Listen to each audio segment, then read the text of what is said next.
Hi, and in this video we're going to learn how to make a validation rule and add validation text.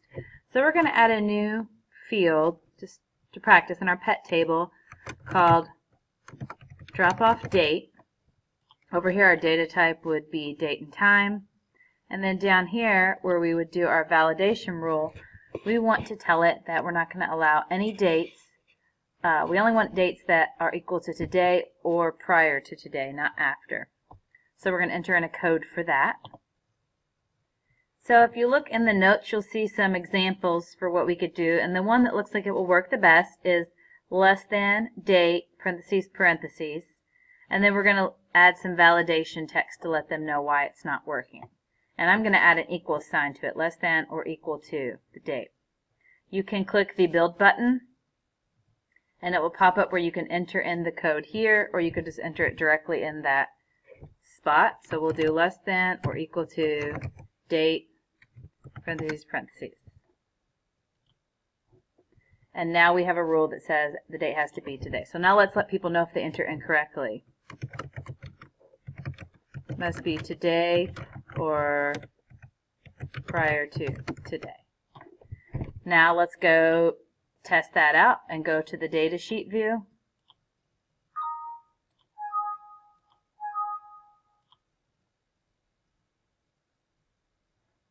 And let's enter in a date that's after today to see if it works.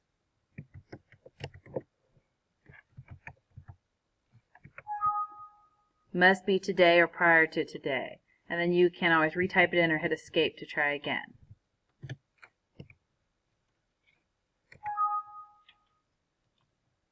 Still not working because it's not April, so let's try again. And there we have it. You could also add another field for friendliness rating. This one's going to be a number. We're going to go down here to validation rule, and we need to figure out, we want the number to be between 1 and 5. So if you reference your notes, you can sift through some of the examples. So right here's an example between 0 and 1. And we've got other examples up here. So we want to search for one that might work for this instant. You can go ahead and click your build button if you'd like. And we want values that are greater than or equal to 1 and less than or equal to 5. Then we can go ahead and add some validation text. Rating must be between 1 and 5. Now let's test it out. I can try to say, you know, this dog is very friendly, so I'm going to do a 10. Rating must be between 1 and 5. Let's try a 5, and it works. We want to ensure that our employees don't forget to give the animals a rating, but if they do, we're going to go ahead and enter in a default value so we don't have any blank cells. So next to default value, I just typed equals 3.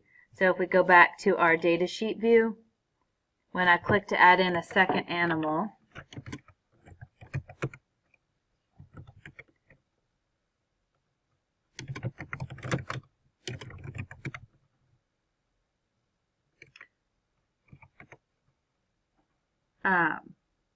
by default you will notice that the friendliness rating is a 3.